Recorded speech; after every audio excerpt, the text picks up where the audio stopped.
ونعوذ بالله من شرور أنفسنا من يهده الله فلا مضل له ومن يضلله فلا هادي له وأشهد أن لا إله إلا الله وحده لا شريك له وأشهد أن سيدنا وسندنا ومولانا محمدا عبده ورسوله أما بعد فأعوذ بالله من الشيطان الرجيم بسم الله الرحمن الرحيم إنا أنزلناه في ليلة مباركة إنا كنا منذرين فيها يفرق كل أمر حكيم أمرا من عندنا إنا كنا مرسلين صدق الله العظيم وصدق رسوله النبي الكريم ونحن على ذلك لمن الشاهدين والشاكرين والحمد لله رب العالمين.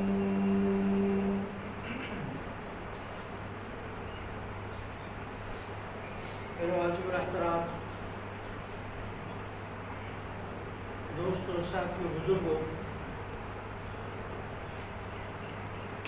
آج 30 رجب المرجب مہینہ ختم ہونے کو ہے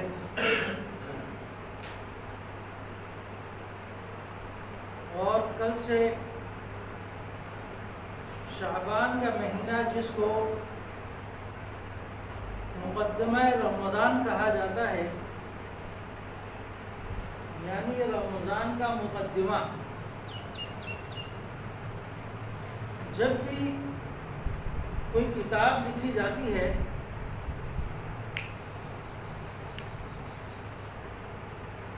تو اس کتاب کے لکھنے والا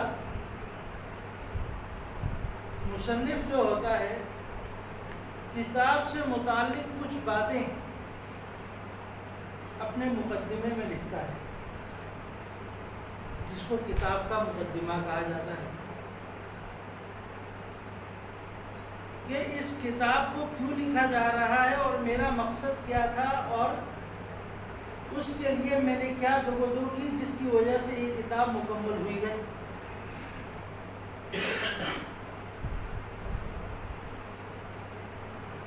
کن مراحل سے گزر کر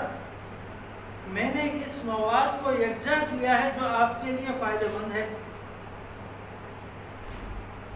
اس کے اندر وہ کچھ اس طرح کی باتیں لکھتا ہے جس کو کتاب کا مقدمہ کہا جاتا ہے۔ اب رمضان المبارک کا مقدمہ یہ شعبان کا مہینہ ہے۔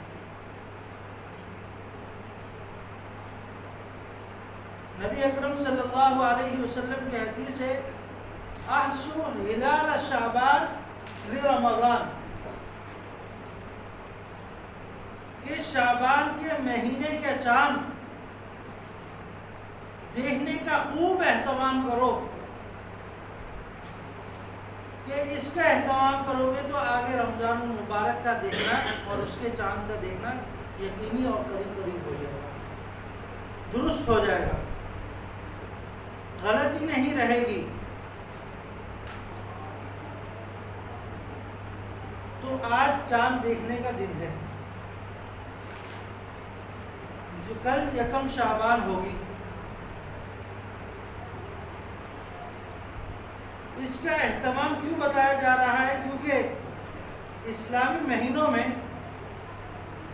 بعض مرتبہ 29 کا چاند ہو جاتا ہے، بعض مرتبہ 30 کا ہوتا ہے، لیکن جب 29 کا نہیں ہوتا ہے تو 30 کا یقینی ہو جاتا ہے۔ تو آج یقینی چاند ہوگا جو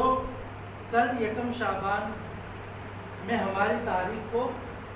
تبدیل کر دے گا۔ یہ شعبان کے مہینے کی اتنی زیادہ فضیلت کیوں آ رہی ہے؟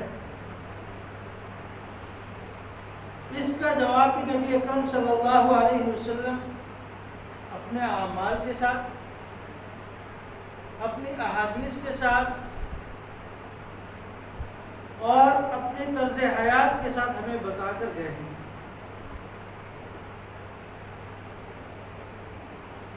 کثرت سے روزے رکھنے کا اہتمام فرماتے تھے اس مہینے میں، یہاں تک کہ نبی اکرم صلی اللہ علیہ وسلم کو کہیں سے یہ خبر ملی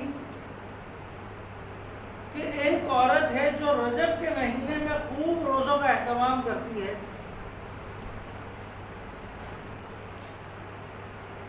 آپ نے اسے منع کیا اور کہا تم رجب کے بجائے شعبان کے مہینے میں ان روزوں کا اہتمام کرو تاکہ تمہیں آگے رمضان المبارک کے روزے رکھنا ایک مشقت کا سبب نہ بنے۔ جب بھی آدمی کسی جگہ جاتا ہے کوشش کرتا ہے کہ وہاں کی ضروریات کیا ہے اس کے مطابق اپنے آپ کو ڈھالنے کی کوشش کرتا ہے۔ کسی جگہ انٹرویو کے لیے جا رہا ہے تو تیاری کر کے جاتا ہے کہ مجھ سے انٹرویو کے دوران کیا کیا سوالات ہو سکتے ہیں، کیا کیا باتیں ہو سکتی ہیں۔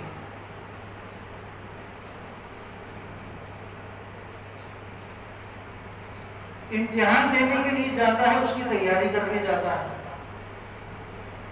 اپنی کتاب کو اور مشکل مقامات کو خوب دیکھ کر جاتا ہے کہ سوال نہ آ جائے۔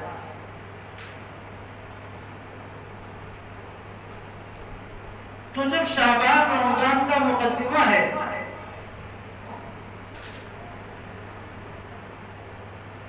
تو رمضان کی تیاری شعبان سے ہی کرنی۔ اسی وجہ سے نبی اکرم صلی اللہ علیہ وسلم اس مہینے میں خوب روزوں کا اہتمام کرتے ہیں اور دوسروں کو تعلیم بھی دیتے تھے کہ اگر کوئی عورت اپنے نفل روزے رکھنا چاہتی ہے تو شعبان کے مہینے میں رکھا کرے۔ اکثر عورتوں کے روزے رہ جاتے ہیں تو ان سے گزارش یہ ہے کہ وہ رمضان کے مہینے میں یہ شعبان کے مہینے میں اپنے روزے رکھا کریں۔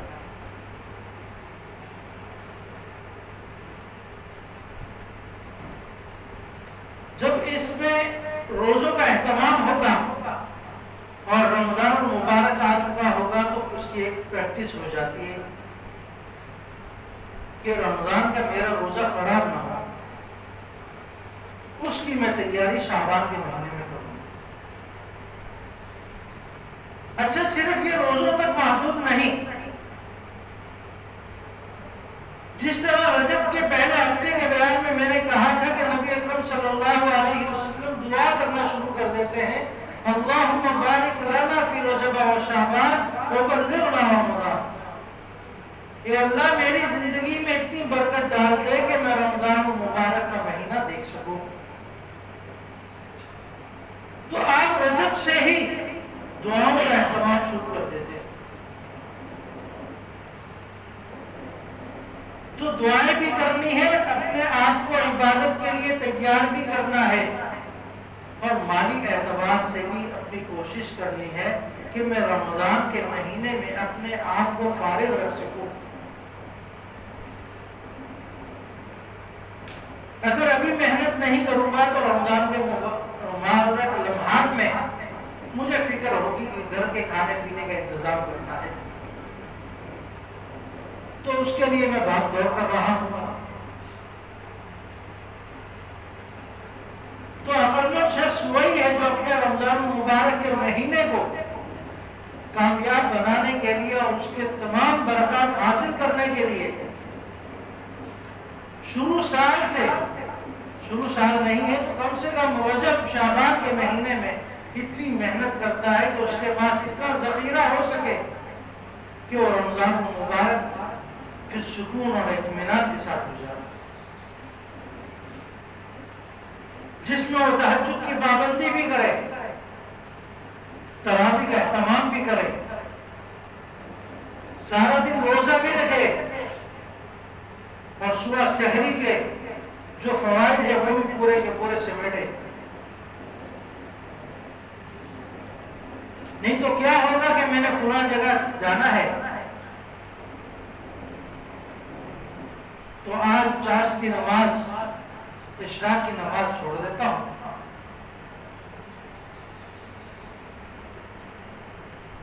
آج نوافل کا اہتمام چھوڑ دیتا ہوں، آج تہجد چھوڑ دیتا ہوں کیونکہ صبح کسی جگہ جانا ہے۔ جب فراغت نہیں ہوگی تو پھر عبادت بھی مشکل ہوگی۔ لیکن عقل مند شخص وہی ہے جو ایک پلاننگ کے ساتھ چلتا ہے،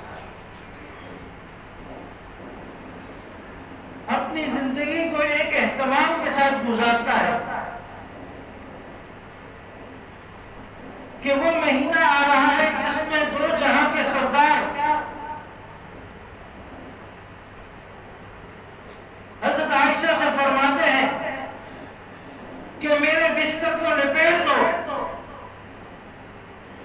اب آرام کے دن چلے گئے۔ کیا مقصد تھا کہ میں کمانے کے لیے جا رہا ہوں؟ نہیں، اللہ کی عبادت کر کے اپنی جنت بنانا، اپنی امت کو تعلیم دینی ہے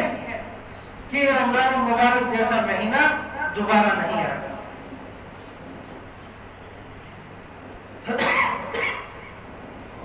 آج اس کا اہتمام کر لوں،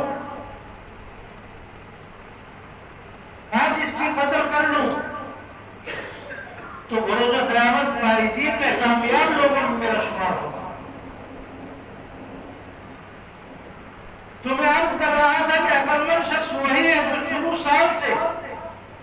اس کا اہتمام کرے کہ میں نے رمضان المبارک کے کمانے کے لحاظ سے اپنے آپ کو فارغ رکھنا ہے تاکہ میں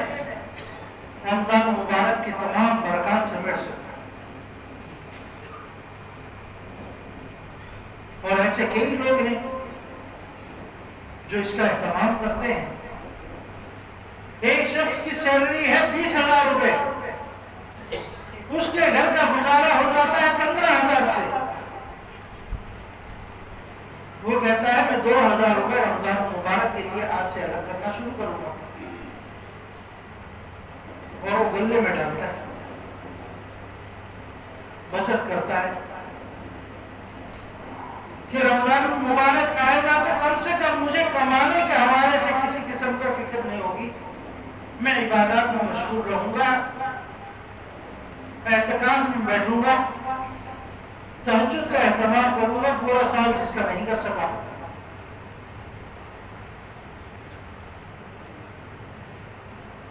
جب کوئی شخص اس طریقے سے اپنے پیسے بچا رہا ہوگا اور اس کی نیت یہ ہوگی تو اللہ رب العزت کی طرف سے کتنی برکتیں اس کی طرف متوجہ ہو چکی ہیں کہ یہ میرا بندہ کب رمضان المبارک کی تیاری کر رہا ہے، اگر اس کا انتقال ہو جاتا ہے تو اللہ رب العزت پورے رمضان کی برکات کا ثواب اس کے لیے لکھ دے کہ اس نے تیاری شروع کر دی تھی، ایک اہتمام کے ساتھ روزے شروع کر دیے تھے شعبان کے مہینے میں تاکہ جب رمضان المبارک آئے تو ان روزوں سے مجھے کوفت نہ ہو، پریشانی نہ ہو۔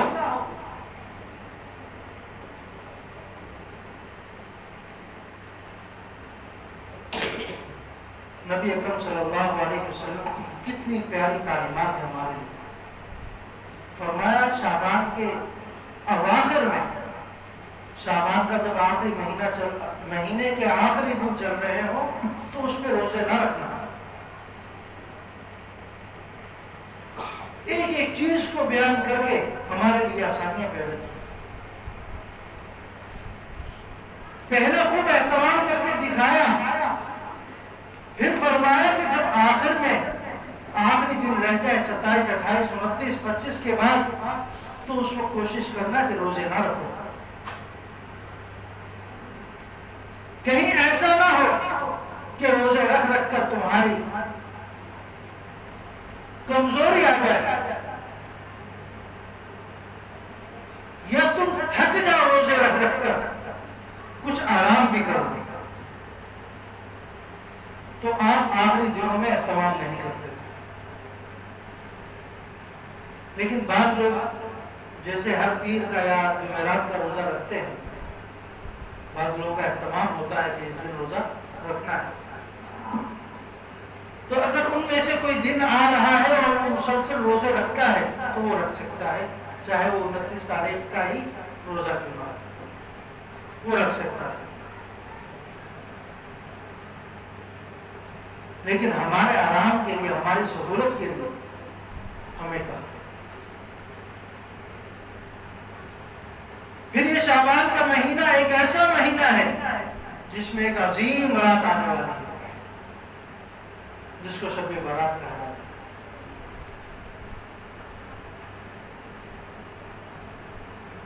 جس میں اکثر لوگ قبرستان جانے کا بھی اہتمام کرتے ہیں۔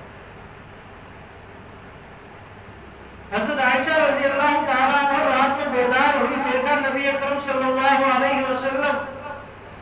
اپنے بستر پر نہیں ہے، فوراً خیال آیا کہ یہ دوسری زوجہ کے پاس تو نہیں چلے گی، تلاش میں نکلے گی، عورتوں میں جیسے عادت ہوتی ہے، کیونکہ گھر سب ایک ہی رستے میں تھے اور ایک ہی جگہ پر تھے ایک ساتھ، تو دیکھنے کے لیے نکل گئی کہ نبی اکرم صلی اللہ علیہ وسلم کہاں تشریف لے گئے۔ جب دیکھا کہیں نہیں ہے، پھر جنت البقیع میں کہا جاتا ہے کہ اس طرف گئی اور دیکھا آپ قبرستان میں موجود ہیں، قبرستان میں موجود ہیں اور دعائیں کر رہے ہیں، اس حالت میں دیکھا اور فوراً بھاگتی ہوئی واپس آ گئی کہ نبی اکرم صلی اللہ علیہ وسلم کو پتہ نہ چل جائے کہ میں آپ کی خبر کے لیے نکلی۔ جلدی جلدی واپس آئی تو سانس پھول چکا تھا، اتنے میں نبی اکرم صلی اللہ علیہ وسلم گھر پہنچ گئے۔ فرمایا عائشہ کیا بات ہے، کیوں سانس پھولا ہوا ہے؟ پھر قصہ بتایا کہ میں نے آپ کو اپنے بستر پر نہیں دیکھا تو میں آپ کو دیکھنے چلی گئی، لیکن آپ کو میں نے قبرستان میں دیکھا۔ فرمایا ہاں عائشہ، میرے پاس جبرائیل علیہ السلام آئے تھے اور فرمانے لگے کہ یہ رات بہت عظیم رات ہے، اگر اس رات کوئی نوافل کا اہتمام کرتا ہے، اللہ کے حضور آہوزاری کرتا ہے، اپنے گناہوں کی تلافی کی کوشش کرتا ہے اور گناہوں کی معافی مانگتا ہے، جب اللہ رب العزت پہلے آسمان پر آ چکے ہوتے ہیں اور یہ اپنی دعائیں مانگ رہا ہوتا ہے، تو اللہ رب العزت کی طرف سے عنایتوں کا اعلان ہو رہا ہوگا۔ صرف یہی نہیں، جبرائیل امین نے مجھے بتایا کہ بنو کلب، یہ قبیلہ کلب تھا جس کے پاس کئی ہزار تعداد میں بکریاں تھیں، اور یہ مشہور تھا، یہ قبیلہ مشہور تھا کہ ان کے پاس بکریاں بہت ہیں۔ تاریخ روایت میں آتا ہے کہ کوئی 20,000 ہوتا ہے، کوئی 30,000، کوئی 40,000 سے بھی اوپر، 20,000 کے قریب ان کے پاس بکریاں ہیں۔ تو جبرائیل امین نے مجھے بتایا کہ اللہ رب العزت فرما رہے ہیں کہ جو شخص اس رات کا اہتمام کرے گا،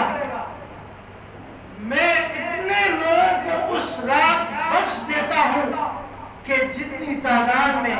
قبیلہ کلب بکریوں کے اوپر بال ہیں ان کی تعداد کا تم حساب لگاؤ تو اتنے لوگوں کو بخشش میں کرتا ہوں. اب ایک بکری کے اوپر آپ بال دیکھنے کتنی زیادہ ہوتے ہیں. جب 20,000 بکریاں ہوں اور ان کے ایک بال کے برابر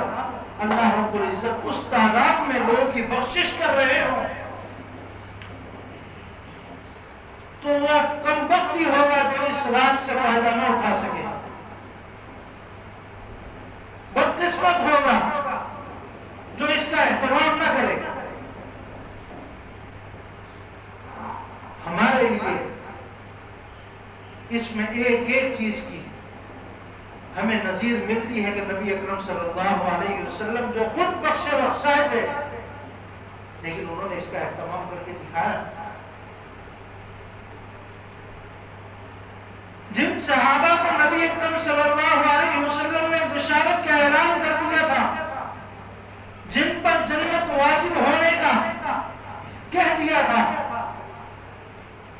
وہ بھی اہتمام کرتے ہوئے نظر آتے ہیں. تو اس رات کا اہتمام بھی کیا جائے. اگلے دن کا اگر کوئی روزہ رکھنا چاہے تو روزہ بھی رکھے. نفل روزہ ہوگا, کوئی نہ رکھے تو اس کو برا بلا نہ کہا جائے کہ تم نے روزہ نہیں رکھا, کیونکہ فرض روزہ نہیں. روزے کا اہتمام کرے گا تو اچھی بات ہے, نفل روزہ ہے اس پر ثواب ملے گا. تو شعبان کی 15ویں رات اس کا اہتمام کیا. اس رات کی وجہ سے اِنَّا أَنزَلْنَاهُ فِي لَيْلَةٍ مُبَارَكَةٍ, یہ مبارک رات ہے.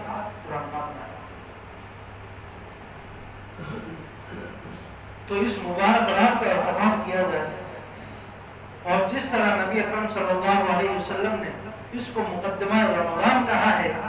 کہ یہ رمضان کا مقدمہ ہے, تو رمضان کے مقدمے کا بھی اسی طرح اہتمام کیا جائے جس طرح رمضان کا اہتمام کیا جاتا ہے, تاکہ یہاں پر جو ہماری تھوڑی بہت کوتاہیاں غفلتیں ہیں وہ دور ہو جائے اور آگے رمضان المبارک کا مہینہ ہمارے لیے خیر و عافیت کا سبب ہو اور اس کی تمام برکات ہم سمیٹنے والے ہوں. اللہ رب العزت عمل کی توفیق عطا فرمائے. وما علینا الا البلاغ.